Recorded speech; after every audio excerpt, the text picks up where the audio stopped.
My husband divorced me by text. I'm leaving you and moving to Miami with your sister. I've already emptied our joint account, haha, I calmly replied, good luck. When he realized what I'd done, it was already too late. Hello everyone. Thank you for being here with me today. Before I begin my story, I'd love to know which city you're joining us from. Please feel free to share in the comments. Now, let me take you into this story. The text message arrived on a Tuesday, a day so painfully ordinary that its memory now feels like a cruel joke. It was just after 2 in the afternoon, and the light streaming through the large front windows of my home goods store, the polished home, was soft and golden. The air inside smelled faintly of lavender, potpourri and cedarwood, a custom scent I'd created to make the space feel like a welcoming embrace. Gentle instrumental music played softly from hidden speakers. My world was orderly, calm, a curated collection of beautiful things that I had built with my own 2 hands. It was my sanctuary. I was helping a long-time customer, Mrs. Gable, a sweet, white-haired woman who had been coming in for years. We were debating the merits of linen versus cotton blend curtains for her sunroom, a conversation so mundane, so wonderfully normal, that I can replay every word of it in my mind. The linen is more breathable, of course, I was saying, holding a swatch of sage green fabric up to the light. But the cotton blend will hold its shape a bit better over time and won't wrinkle quite as much. Oh, decisions, she sighed, a twinkle in her eye. It's a bigger commitment than marrying my first husband. I laughed, a genuine, easy sound. Well, let's hope these curtains bring you more long-term happiness. It was then that my phone buzzed in the deep pocket of my linen apron. I pulled it out, giving Mrs. Gable an apologetic smile. Excuse me for one moment. I expected a notification from a supplier, maybe a message from my friend Brenda about our Friday night plans. Instead, I saw a name that made my heart give a familiar, tired little squeeze, Richard. My husband of 22 years. The message on the screen was short, a brutal piece of digital efficiency. It read, I'm leaving you and moving to Miami with your sister. I've already emptied our joint account, haha. Time stopped. The soft music from the speakers seemed to fade into a distant hum. The golden afternoon light felt suddenly harsh and interrogating. My hands, holding the phone, did not shake. My breath did not catch in my throat. As I looked up at Mrs. Gable, who was still examining the fabric swatch, my voice did not waver when I said, I think the sage green would look absolutely lovely with your wallpaper. It picks up the green in the floral pattern. The only sign that my husband had just detonated a nuclear bomb in the center of my life, taking my own sister with him in the blast, was a strange, cold sensation that started in my chest and spread outwards.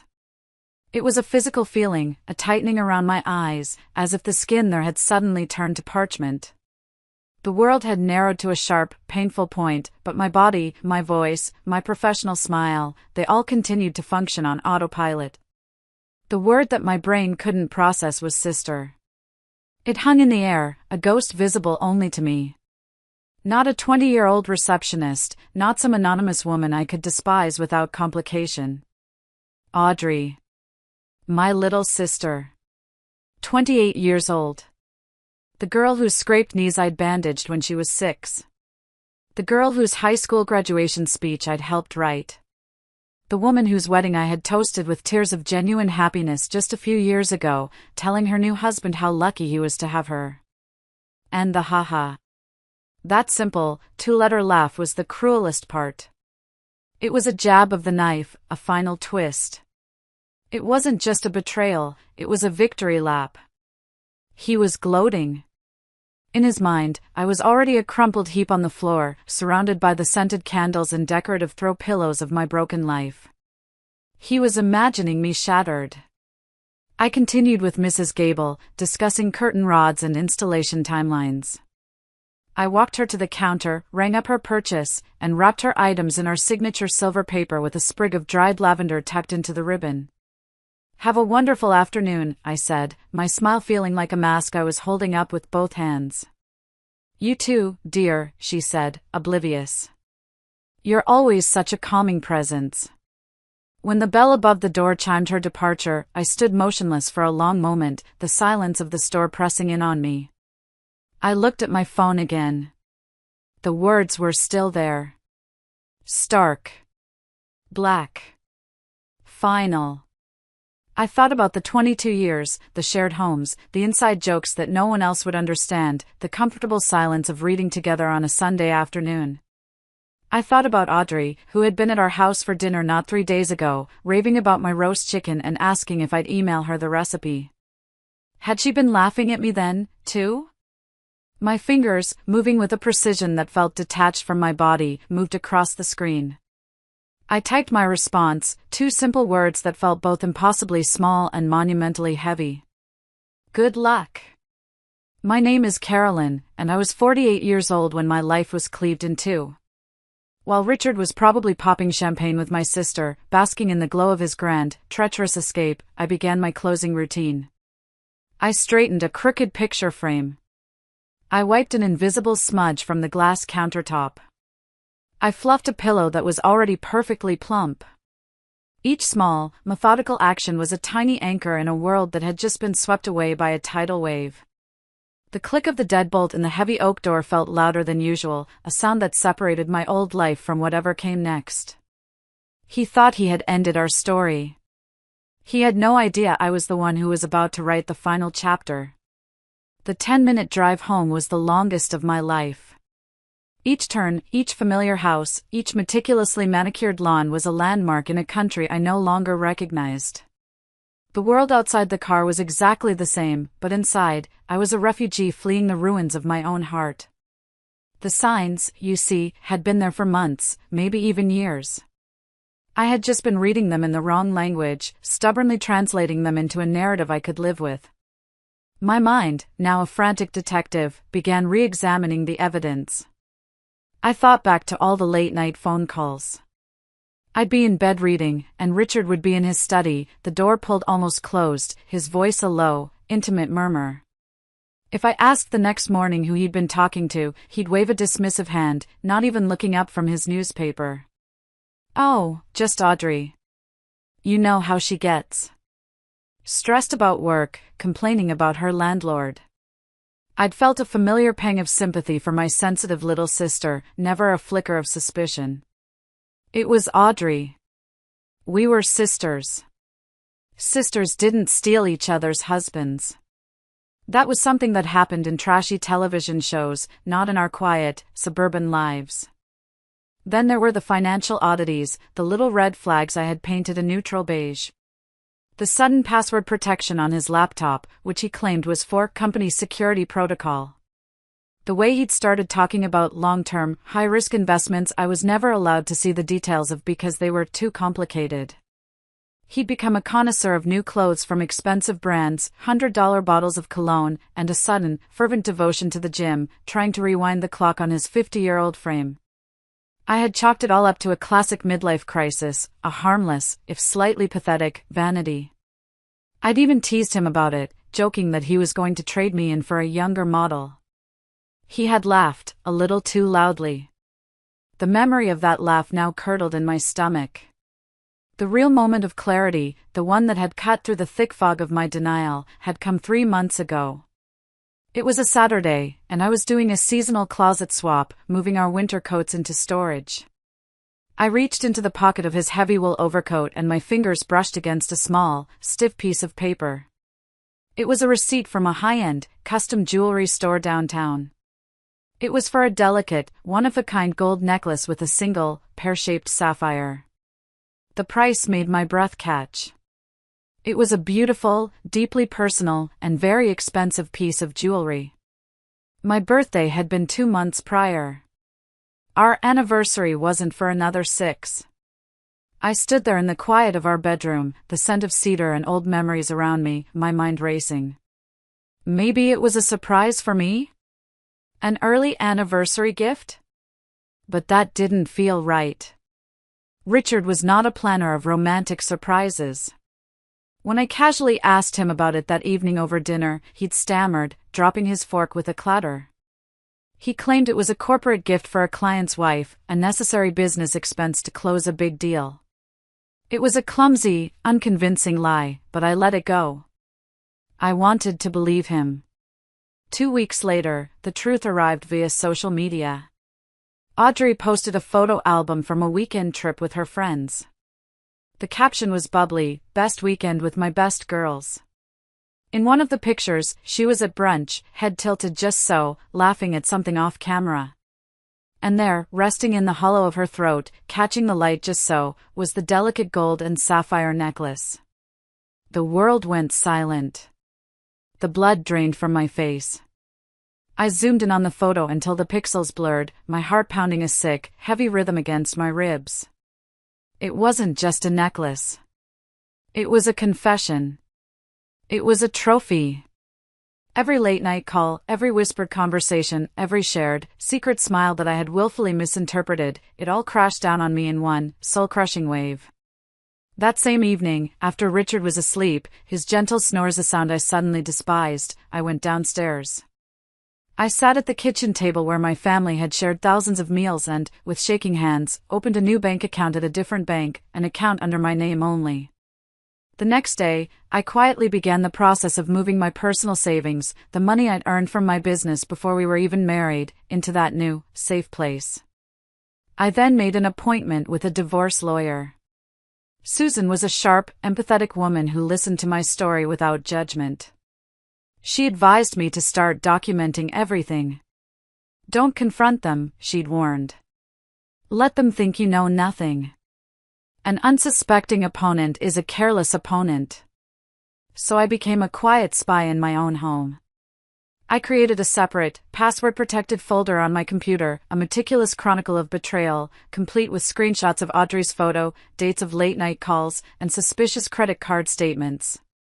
When Richard had suggested we combine our finances more fully a month later, to simplify things for our retirement, I had to bite the inside of my cheek to keep from screaming. Instead, I smiled and said it sounded like a wonderful idea. All the while, I was building a financial firewall, brick by painful, heartbreaking brick. The joint account he had just so gleefully emptied contained just enough of my recent business deposits to keep him from growing suspicious, about 2 months' worth. The rest, the substantial profits from the business I had built from the ground up, the money I had earmarked for expansion, for my own retirement, was safe. My nest egg, my future, was secure. He thought he was robbing me blind, but all he'd managed to steal was the petty cash. I walked into our house, my house, technically, as it was part of my grandmother's inheritance, and my lawyer had made sure the deed remained solely in my name despite Richard's repeated suggestions to add him for simplicity's sake. The silence was deafening, a living entity that filled every room. Every framed photo on the wall felt like a personal insult. There we were, smiling at my parents' 50th anniversary party, Audrey standing between us, her arm linked through Richard's. There was another picture on the mantel, one of me and Audrey as kids on a tire swing, grinning with missing teeth. It had always been my favorite.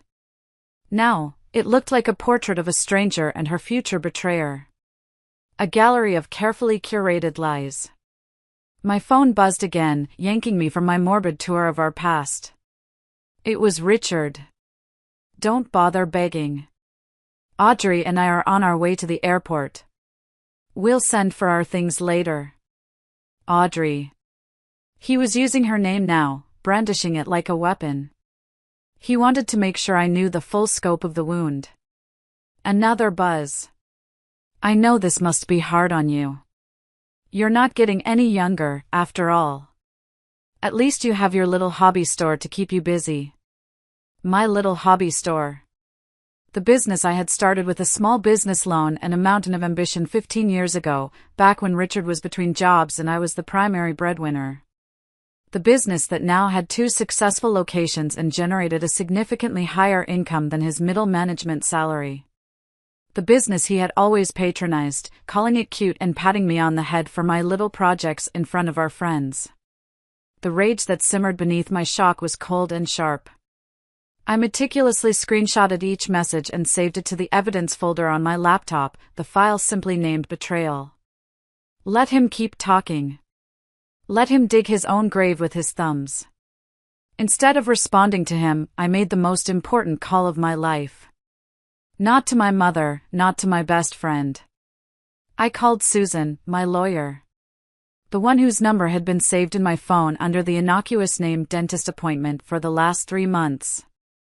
She picked up on the second ring, her voice calm and professional. Susan Miller. Susan, I said, my own voice surprisingly even. It's Carolyn Harrison. It's time. He made his move. There was no surprise in her voice, only crisp efficiency. I thought this might be coming. I have the draft of the petition right here. Are you in a safe place, Carolyn? Yes, I'm at home. He's gone. Good, she said. The papers are ready. I can file them first thing in the morning. Given the circumstances, the financial malfeasance and the flagrant nature of the affair, we can petition for an emergency hearing to freeze all marital assets immediately. He says he's on his way to the airport. He's taking her to Miami, I said, the city's name tasting like ash in my mouth. Let him go, she said calmly, a general advising her soldier. Let him think he's won. An arrogant opponent is a careless opponent. It makes the next part much, much easier. We discussed the next steps, her voice a soothing balm of logic and strategy in the chaos of my emotions. Just as we were hanging up, my phone buzzed one last time. It was the text that would become the cornerstone of our legal strategy, the message that sealed his fate. By the way, I used the joint credit card to book our first-class flights and the suite at the Royal Palm. Consider it my parting gift. A chill went down my spine, but it was a chill of cold, hard clarity. It was the final piece of the puzzle. He wasn't just an adulterer, he was a fool. A boastful, arrogant fool. Premeditated theft. Financial fraud. And he had just confessed to it in writing, complete with a gleeful LOL at the end. I took a screenshot, my hand perfectly steady now, and emailed it to Susan with the subject line parting gift. Then, with a deep breath, I made my second crucial call of the evening. Global Bank Visa Fraud Prevention, this is Maria. How can I help you? The voice on the other end of the line was professional, calm, and blessedly impersonal. Hello, Maria, I said, my own voice a mirror of her calm. My name is Carolyn Harrison. My card number is 42, I recited the numbers from memory. I need to report several fraudulent charges on my account and cancel a card immediately. Of course, ma'am. I can certainly help with that, she said. There was the polite clicking of a keyboard. I'm pulling up your account now. Can you identify the charges in question for me? I took a deep breath, looking at the email I'd sent to Susan on my laptop screen. Yes. There are 2 first-class tickets to Miami on American Airlines, booked today. And a prepaid charge for a suite at the Royal Palm Hotel in Miami Beach. I did not authorize any of them. I see those charges here, Mrs. Harrison, Maria said. Totaling just over $9,000. And you're stating these were made without your consent? That is correct, I said, my voice firm. They were made by my husband. I also need to remove him, Richard Harrison, as an authorized user on this account, effective immediately. There was a brief pause, and the keyboard clicking continued. I can certainly do that. Do you have any documentation of this fraud, Mrs. Harrison? It's not required, but it can help expedite the claim and ensure the charges are permanently removed. A small, grim smile touched my lips. As a matter of fact, I do. I have a text message from my husband, in which he admits, and I quote, to using the joint credit card to book our first-class flights and the suite.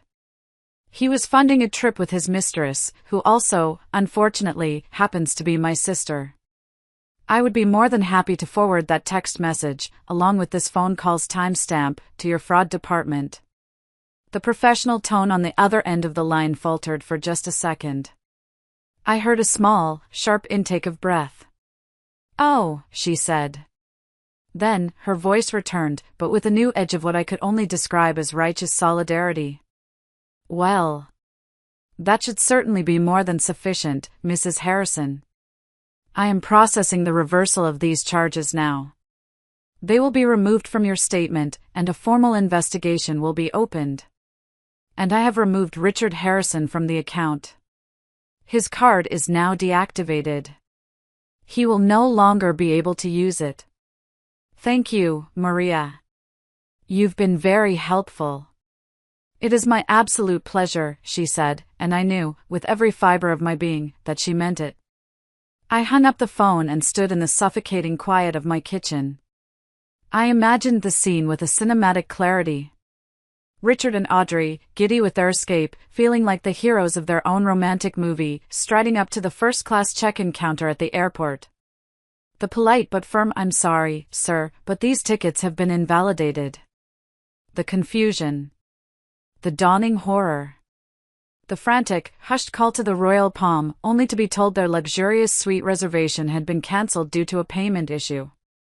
They were stranded. High and dry at the airport, with a joint bank account that was now empty and a credit card that was nothing more than a useless piece of plastic.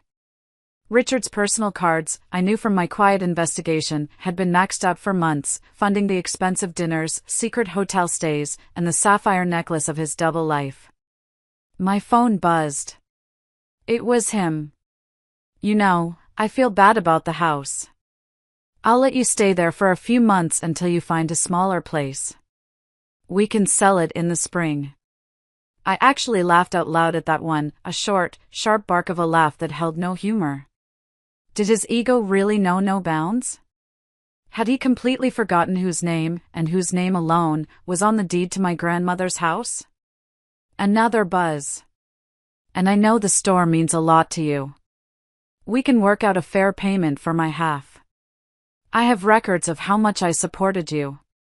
His half. Of my business. The one I'd built while he complained about my long hours. The one I'd poured my soul into while he was pouring expensive champagne for my sister.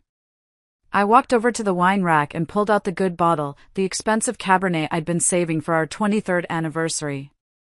I decided this qualified as a far more special occasion, the first day of my new life. As I poured a glass, its deep red color swirling in the crystal, I thought about the certified letters from my lawyer that would soon be finding their way to whatever cheap, cash-only motel they managed to check into. Tomorrow, Richard Harrison would learn some very hard truths about property law, separate assets, and the dire consequences of betraying a woman who keeps meticulous records. But tonight, I was just going to enjoy the quiet.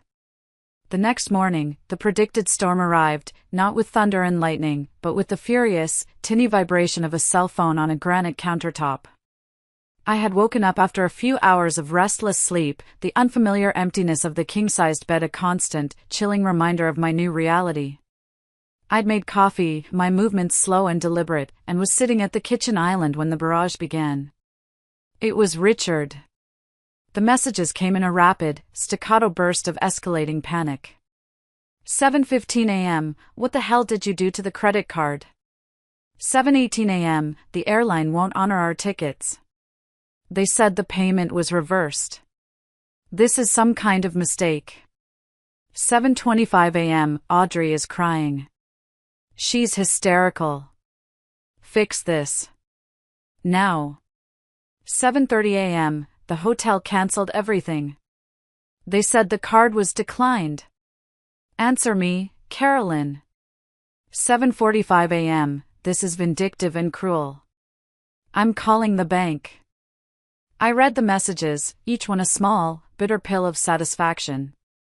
I imagined Audrey's performance of distress, the mascara-streaked tears she was likely deploying to full effect. I imagined Richard, his handsome face turning that blotchy, unattractive red it always did when he lost control, trying to bully a minimum-wage airline employee who held all the power. The image was gratifying. After his last message, I pictured him on the phone with the bank, being told in polite, corporate language that he no longer had access to the account. I put my phone on silent, took a long sip of my coffee, and went upstairs to get ready for work. Walking into the polished home that morning felt different. It had always been my passion, my creation. But today, it felt like my lifeboat. The familiar tasks of unlocking the door, turning on the lights, and brewing the complimentary coffee for customers were a comforting ritual. The store was my sanctuary, a place where I was in complete control.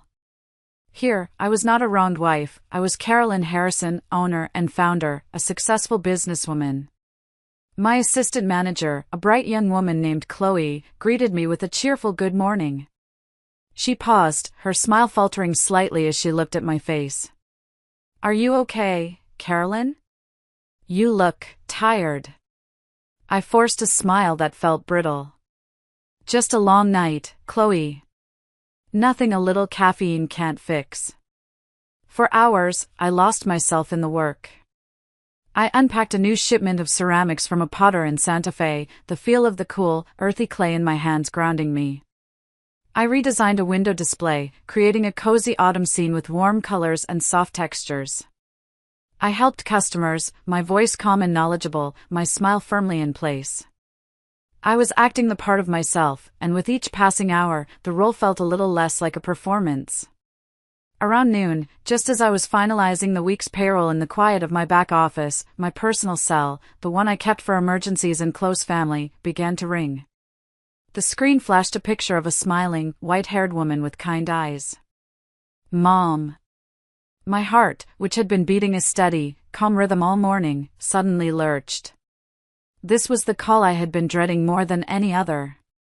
This was the confrontation that would be messier and more painful than any legal battle.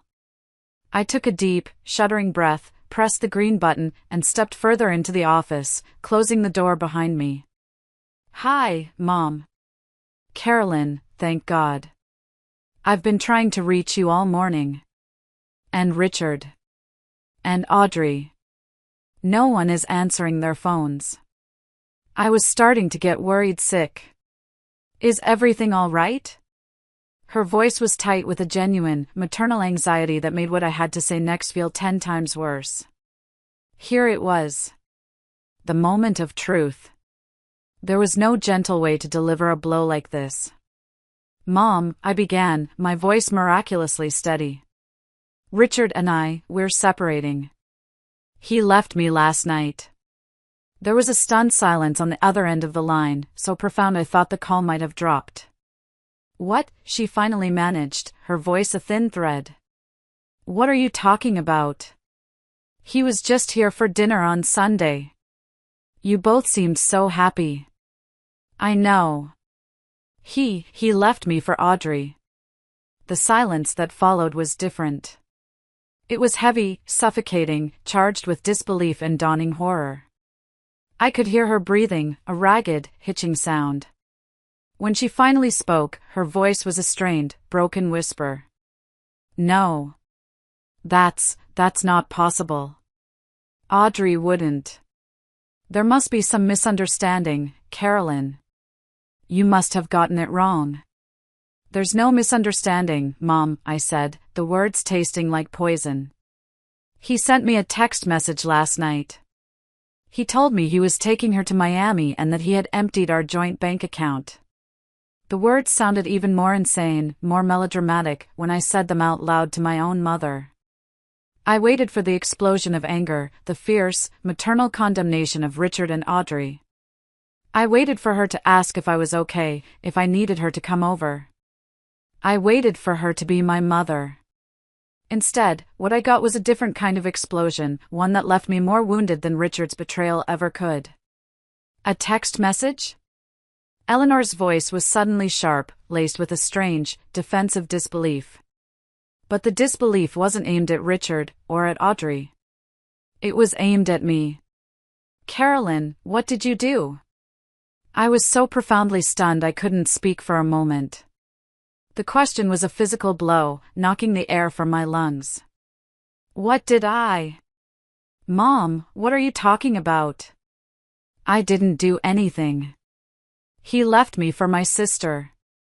"There are two sides to every story," she said, her tone shifting rapidly from worried mother to defensive judge and jury. "Richard is a good man, a good provider. And Audrey is so sensitive. She's always been so emotional. She wouldn't do something like this unless she felt she had no other choice. You've been so focused on that store of yours for years, Carolyn. You work all the time. Maybe he was lonely. Maybe she was just trying to comfort him. Maybe you drove them to this. I felt a hot flash crawl up my neck, a wave of nauseating heat. The air in the small office suddenly felt thick, unbreathable. She was defending them. She was finding a way, in the twisted logic of our family's history, to blame me. My own mother. Comfort him? I said, my voice dangerously low, stripped of its earlier control. Mom, they stole my money and ran away together. They planned this for months behind my back. Your youngest daughter was eating my roast chicken in my house on Sunday, looking me in the eye, knowing she was about to run off with my husband of 22 years. How, in any version of reality, is that my fault? Oh, don't be so dramatic about the money, she snapped, latching onto the one part of the equation she could dismiss. It's just money. What I'm worried about is your sister. She is fragile, Carolyn. You know that. She's always been a bit lost, she follows her heart without thinking. You're the older sister. You've always been the strong one, the responsible one. You should know better than to let this escalate. You need to be the bigger person here. You need to forgive. The bigger person. The phrase that had defined my entire life. I was the bigger person when Audrey borrowed and crashed my first car in high school. I was the bigger person when she dropped out of college and I paid back her student loans so it wouldn't ruin her credit. I was the bigger person time and time again, always expected to absorb the consequences of her fragility and sensitivity. A cold, hard rage, unlike anything I had ever felt before, settled in my chest. It was a clarifying anger, a righteous fury that burned away all the grief and confusion. It was the anger of a woman who had finally had enough. You know what, Mom? I said, my voice now devoid of all emotion, flat and cold as a frozen lake. You're right. I am the strong one. And the strong one knows when to stop letting people hurt her.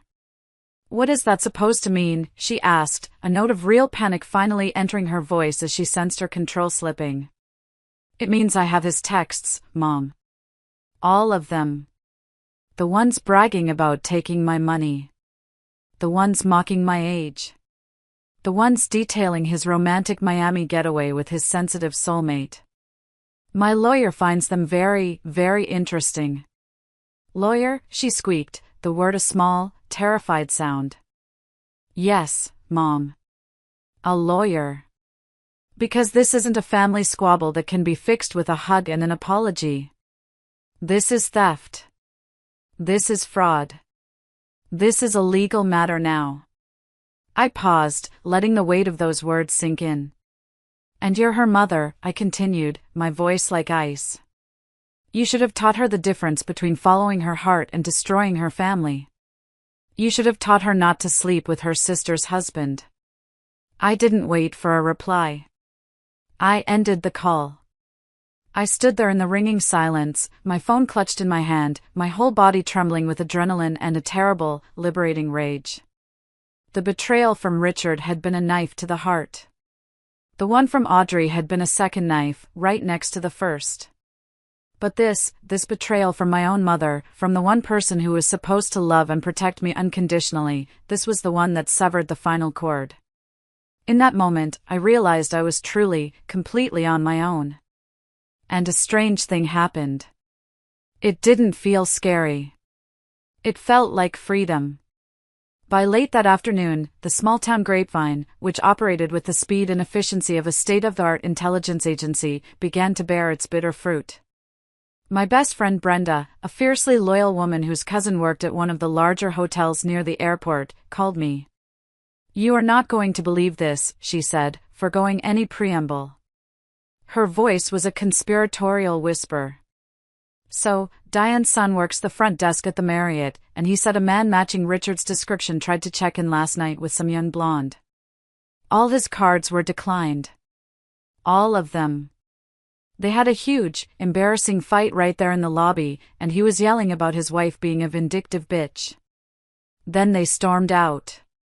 I listened, a strange sense of detachment washing over me as I pictured the scene. It was my sister, Brenda, I said quietly. The blonde was my sister. Brenda was silent for a long moment, the kind of silence that conveys more shock and horror than any words could. "Oh, honey," she finally said, her voice soft with fury on my behalf. "That lowlife son of a. I'm coming over tonight. I'm bringing a bottle of whiskey and a very large pizza. Don't you dare say no." An hour later, another friend texted. Her sister-in-law was a manager at the Budget Inn on the highway, a notoriously seedy establishment that rented rooms by the hour. She confirmed that Richard and Audrey had checked in late last night. They'd had to pay in cash. The picture she painted was grimly satisfying. I imagined them in a dingy, smoke-scented room with a lumpy mattress and a rattling air conditioner, their glamorous Miami escape reduced to a cash-only purgatory. This wasn't the stuff of romantic fantasies, it was the bleak reality of bad decisions.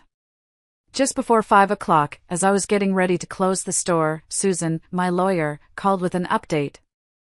Her voice was the brisk, professional antidote to the day's emotional chaos. "Good news," she said.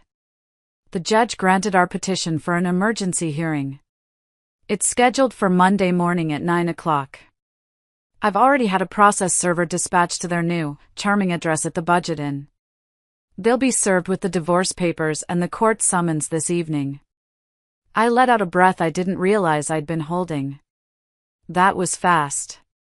"He made it easy for us," she replied. "His text messages are essentially a written confession.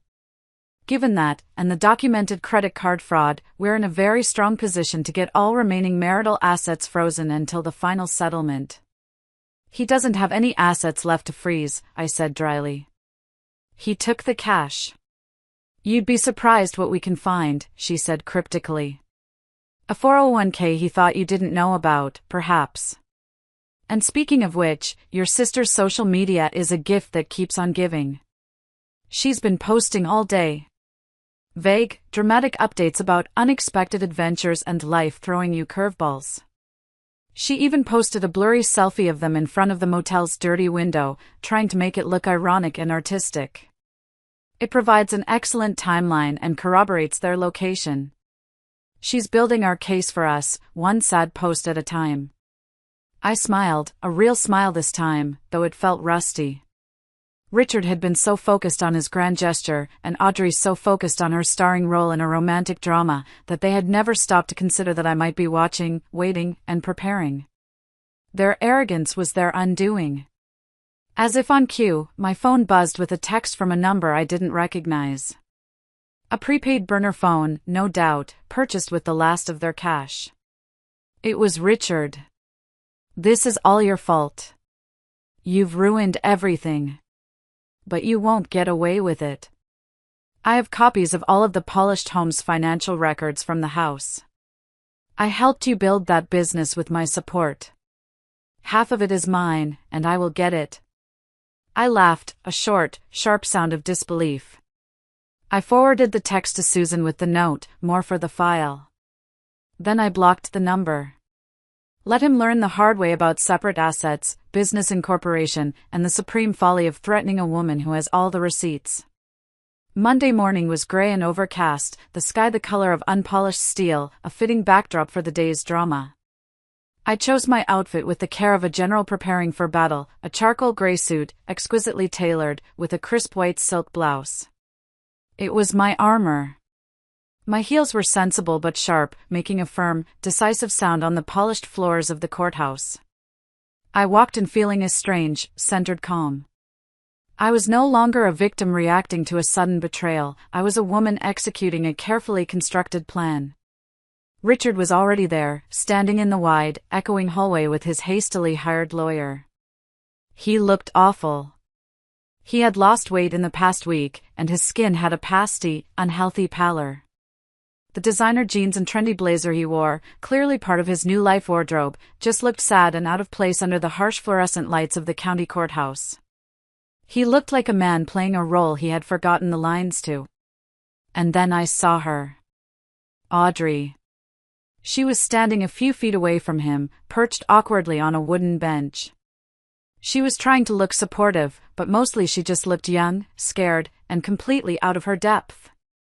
She was wearing a floral sundress that was utterly inappropriate for the solemnity of a courtroom, her makeup a little too heavy, as if she were heading to brunch instead of a legal proceeding. When our eyes met across the hallway, she flinched as if struck and immediately looked down at the floor, a deep, blotchy flush creeping up her neck. There was no defiance in her gaze, no lingering trace of the triumphant homewrecker. There was only shame. It gave me no satisfaction. I just felt empty. We were called into the courtroom, a wood-paneled room that smelled of old paper and stale coffee. We sat at separate tables, a vast gulf of space between us. The hearing was swift, a testament to Susan's meticulous preparation. She was magnificent. She was methodical, presenting our evidence piece by piece like a master surgeon laying out her instruments. She began with Richard's gleeful text message about emptying our joint bank account, displaying it on a large screen for the judge to see. Then came the credit card statements showing the fraudulent ticket and hotel purchases. She followed that with a documented history of his hidden expenses and large cash withdrawals over the past year. Each exhibit was a nail being hammered into his legal coffin, each one carefully collected over my months of quiet observation. Richard's lawyer, a balding man who looked as exhausted as his client, did his best to mount a defense. "Your Honor," he attempted, his voice lacking conviction, "my client admits to some rash decisions, made under severe emotional duress. This has been a difficult time for him. But Mrs. Harrison's actions since then have been nothing short of vindictive and calculating." Susan rose to her feet, a portrait of controlled indignation. "Calculating?" she countered, her voice ringing with authority. "Your Honor, I would suggest the more appropriate word is prudent. My client discovered her husband of 22 years was having an affair and was actively misappropriating marital funds to finance it. She took logical, legal steps to protect her separate, premarital, and inherited assets. She maintained detailed records of her husband's suspicious behavior. That isn't vindictive. That is smart business, and it is self-preservation." She then presented the stack of documents I had so carefully preserved, the prenuptial agreement we had signed 22 years ago, clearly outlining the separation of my business assets, the incorporation papers for the Polished Home LLC, listing me as the sole owner and founder, the deed to the house from my grandmother's inheritance, solely in my name. Richard's lawyer, flailing now, tried one last, desperate argument. "The business grew substantially during their marriage, Your Honor. My client is entitled to a portion of that growth. He provided years of moral support." Susan's smile was razor-sharp. "Moral support?" she asked, turning a page in her binder with a theatrical flourish. She projected another document onto the screen. "Was it moral support when Mr. Harrison sent this text message just last week, referring to Mrs. Harrison's thriving business as her little hobby store? Or perhaps it was these social media posts from the last few years where he condescendingly called it her cute little project? We have dozens of examples, Your Honor, of Mr. Harrison actively diminishing his wife's professional accomplishments." I risked a glance at Richard.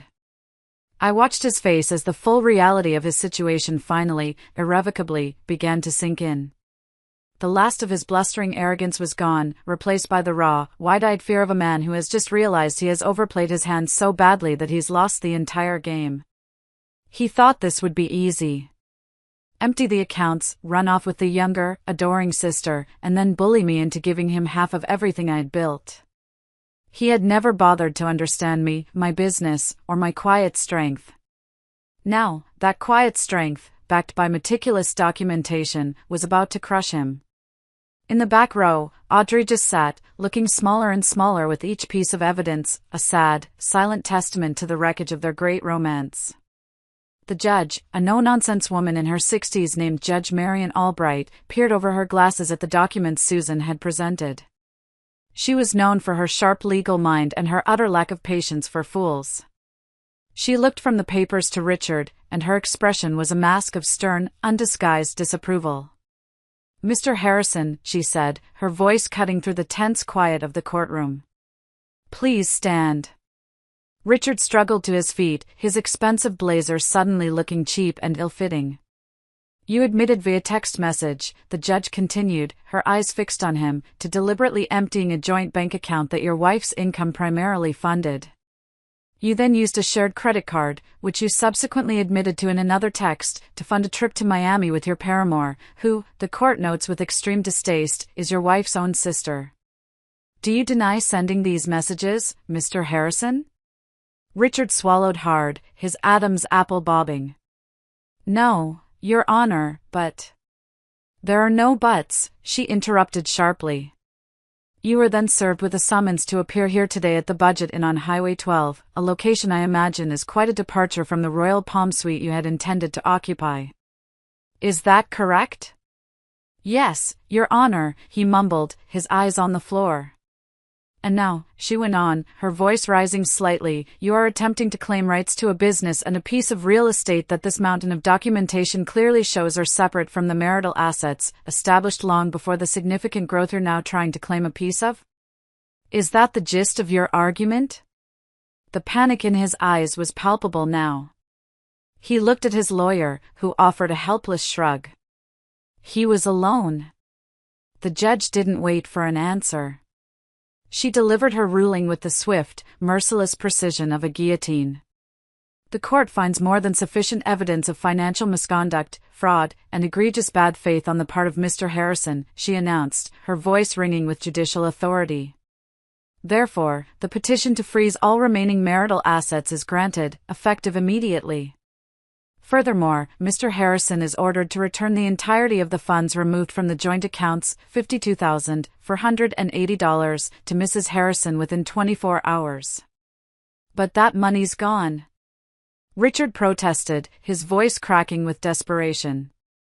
"We spent it on living expenses." "Then I suggest you find a way to replace it, Mr. Harrison," the judge cut him off, her voice like steel. "Sell your car. Borrow from family. That is not this court's concern. What is this court's concern is the law. And let me be very clear. This court takes a very dim view of the deceitful, cruel, and morally reprehensible nature of your actions. I suggest you remember that as these divorce proceedings continue. You are dismissed." It was over. The gavel came down with a sharp, final crack. Susan gave my arm a reassuring squeeze. We stood up.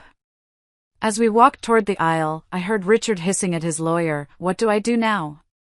Where am I supposed to get that kind of money?" I didn't turn around. I kept walking, my heels making a firm, rhythmic click on the marble floor. It was the sound of me walking away from my old life. I walked past the bench where Audrey was sitting, frozen in place, staring into space with dead eyes. I didn't look at her.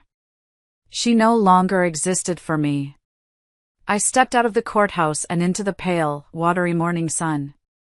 It was the first time in months I felt like I could take a full, deep breath, filling my lungs completely. The legal battle was far from over, but the war for my own survival, for my own self-respect, had just been decisively won. The long, painful journey to heal my soul was only just beginning, but for the first time, I felt like I was on the right path, walking in the right direction. If you're still listening, please do me a huge favor and like this video, and comment the number 1 down below. It lets me know you've given me a like, and that you're right here with me on this journey. Your support is a huge encouragement and means the world to me. Just type the number 1, and then let's get back to the story. The weeks that followed the hearing were a strange combination of legal maneuvering and an unnerving, profound quiet in my personal life. Richard, true to form, grew more desperate and his actions more pathetic. His lawyer, clearly working with nothing, filed a series of frivolous motions. One claimed that the business had been his original idea, a concept he had gifted to me years ago. Susan dismantled this claim in a single, scathing legal response, attaching my original, handwritten business plan from a decade and a half ago, along with the loan documents from the bank, which were solely in my name. He filed another motion claiming the house should be considered a marital asset because he had personally installed new shelves in the garage and had paid for a new water heater 5 years ago. Susan countered with the ironclad deed from my grandmother's inheritance and credit card records showing the water heater was paid for from the joint account, an account which my business profits had primarily funded for the last 10 years. Every move he made was not just blocked, it was humiliated. He was a chess player who had already been checkmated but was still trying to move his pieces around the board. Eventually, his lawyer, likely realizing he was risking his professional reputation for a client who had lied to him and had no money to pay him, filed to be removed from the case. Richard was left to represent himself. While that slow-motion legal train wreck was unfolding, my mother, Eleanor, began a different kind of campaign. After a week of silence following my blocking her number, she started leaving long, rambling voicemails on my home phone. At first, they were tearful pleas for reconciliation, filled with talk of family and forgiveness. He's your husband of 22 years, Carolyn. And she's your sister. You can't just throw your family away over a mistake. A mistake. That's what she called it.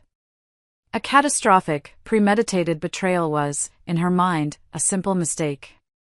When the tearful approach didn't work, I never called her back, she switched to guilt. Do you know where your sister is living? She demanded in one message, her voice thick with accusation. She's in a horrible little apartment with a roommate she found on the internet. She had to take a job as a waitress at a greasy diner to pay her rent. She calls me crying every single night. Is this what you wanted, Carolyn? To see your own sister brought so low? I sat on my sofa, listening to the message on speakerphone, a glass of wine in my hand. I didn't feel a thing. No guilt, no pity. It was as if she were talking about a character in a book I'd once read. Finally, when guilt failed, she resorted to anger. You've become hard, Carolyn, she spat in her final voicemail. All this success with your store, your fancy life, it's made you cold and unforgiving. You have so much, and you can't find it in your heart to help your own family. I don't even know who you are anymore. I deleted the message and then unplugged the landline phone from the wall. The silence that filled the house afterward was blissful. The cord between us had been fraying for years, strained by a lifetime of her defending Audrey's irresponsibility at my expense. Now, it was finally severed. It was a painful amputation, but it was necessary for my survival. Meanwhile, a surprising thing was happening. The polished home was thriving. The story, in its vague, gossipy form, had spread through our small city. Women came into the store, ostensibly to buy a new vase or a set of placemats, but really, I think, to offer a quiet, unspoken word of support. They would linger a little longer, their eyes a little kinder. One woman, a prominent local doctor, bought a ridiculously expensive leather armchair she definitely didn't need. As I was ringing her up, she leaned in and said quietly, "My ex-husband tried something similar about 10 years ago. Men like that never expect us to be smarter than them. Good for you." The store became a quiet hub of female solidarity, a place where women supported a woman who was taking a stand. My sales went up 30% that quarter. It was the best, and most unexpected, revenge of all. A year is a long time. It's long enough for seasons to change, for wounds to scar over, and for the chaotic dust of a life implosion to finally settle. The divorce was finalized in a quiet, anticlimactic hearing that Richard, representing himself, didn't even attend. He simply signed the papers. The settlement reflected the stark reality established in that first emergency hearing. I kept my house, my business, and my personal assets. He got his personal possessions, his clothes, and his 10-year-old car, which was worth less than he still owed on it. He was legally, and literally, a man with nothing but debt to his name. With the legal battle behind me, I poured all my energy into the one thing that had never let me down, my work. I expanded the polished home to a third location in a neighboring, more affluent city. The launch was a huge success. I hired a brilliant general manager to oversee the day-to-day operations of all 3 stores, freeing me up to do what I loved most: traveling, sourcing unique products from artisans, and designing my own small line of home textiles. My life, which had once felt so small and defined by my role as a wife, was now expansive, creative, and entirely my own. News of Richard and Audrey, or the lack thereof, trickled back to me through the ever-present grapevine. Their Miami dream had lasted exactly as long as the cash Richard had stolen from our account. They had limped back home, not as a conquering romantic couple, but as disgraced and penniless outcasts. Their relationship, built on the flimsy foundation of deceit and a midlife crisis fantasy, predictably crumbled under the immense weight of reality. Brenda, my loyal friend and unofficial intelligence officer, gave me the full report. Apparently, living on a waitress's salary in a cramped, one-bedroom apartment wasn't the glamorous escape Audrey had envisioned. The 20-year age gap that had seemed exciting and sophisticated during secret rendezvous felt very different when he was on the couch all day, complaining about his failed job interviews while she was pulling a double shift to keep the lights on. The final straw, Brenda had heard, was a massive, screaming fight in a grocery store parking lot over a bounce check for $75. Audrey had packed her bags and left that night, vanishing from Richard's life as quickly as she had entered it. Richard eventually had to take a much lower-paying job as a sales associate at a big-box hardware store after his former company restructured his management position out of existence following a quiet HR investigation into his inappropriate conduct. He moved into a small, sad-looking apartment above someone's garage on the other side of town. My mother, Eleanor, never did call back.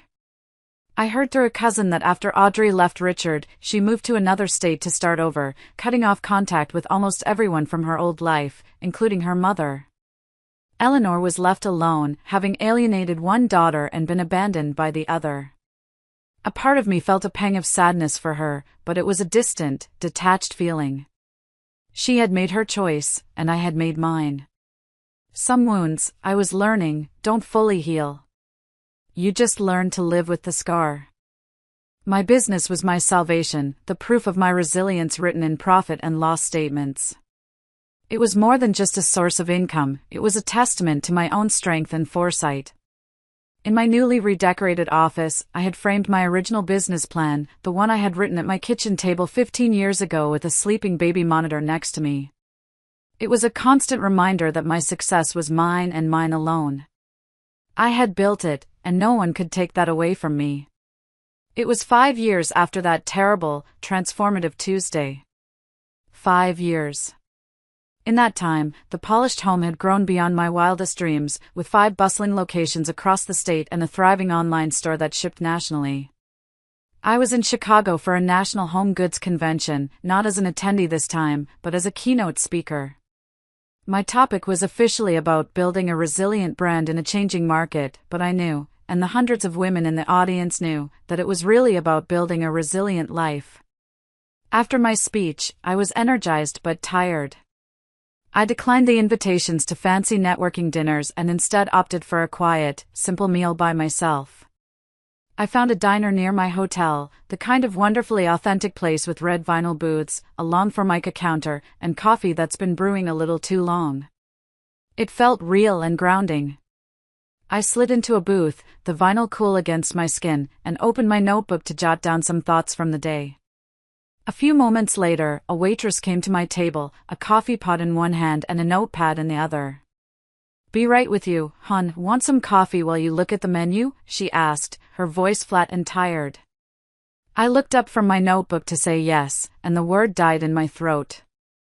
My heart stopped. It was Audrey. She was older, of course, as we all were. She was in her early 30s now. But the change was more profound than the simple passage of time. The light in her eyes, that bright, entitled spark of the favored younger child that had always been there, was gone.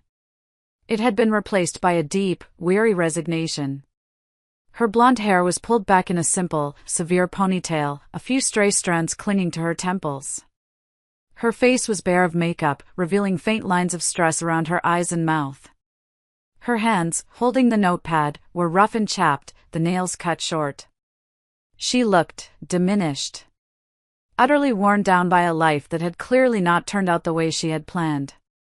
She hadn't recognized me. Why would she? I was just another anonymous customer in a business suit, another face in a long, tiring shift.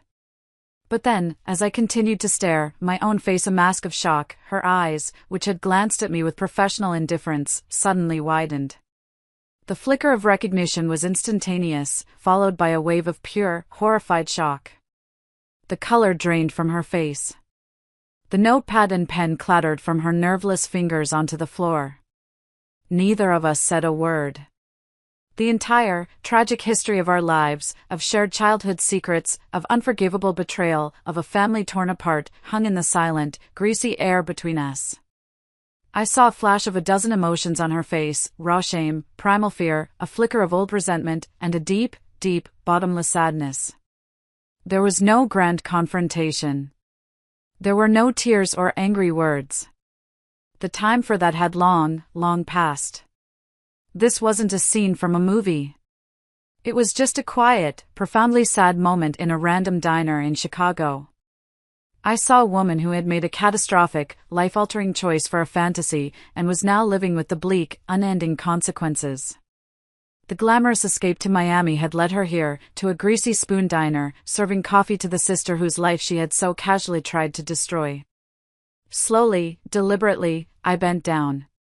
I picked up her notepad and the cheap plastic pen from the floor and placed them gently on the edge of the table.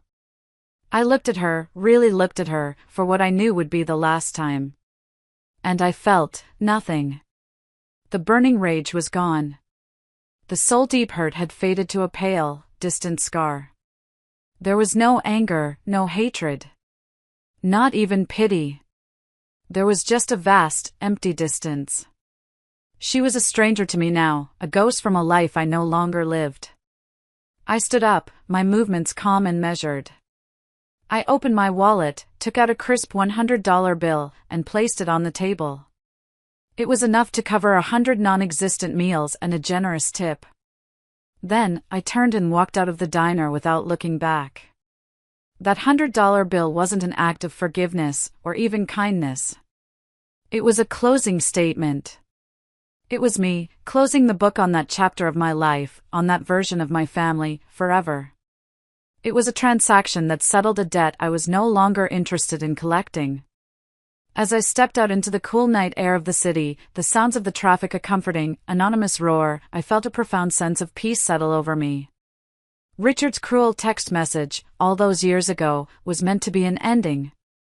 It was designed to break me, to leave me a weeping, helpless victim. Instead, he had given me a beginning. He hadn't destroyed me. He, and Audrey, and even my mother, had inadvertently revealed a strength in me I never knew I possessed. They hadn't taken half of my life.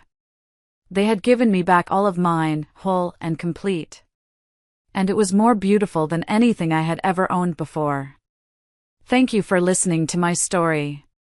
If it resonated with you in any way, if you've ever had to find strength in the face of betrayal, please consider liking this video and subscribing to the channel.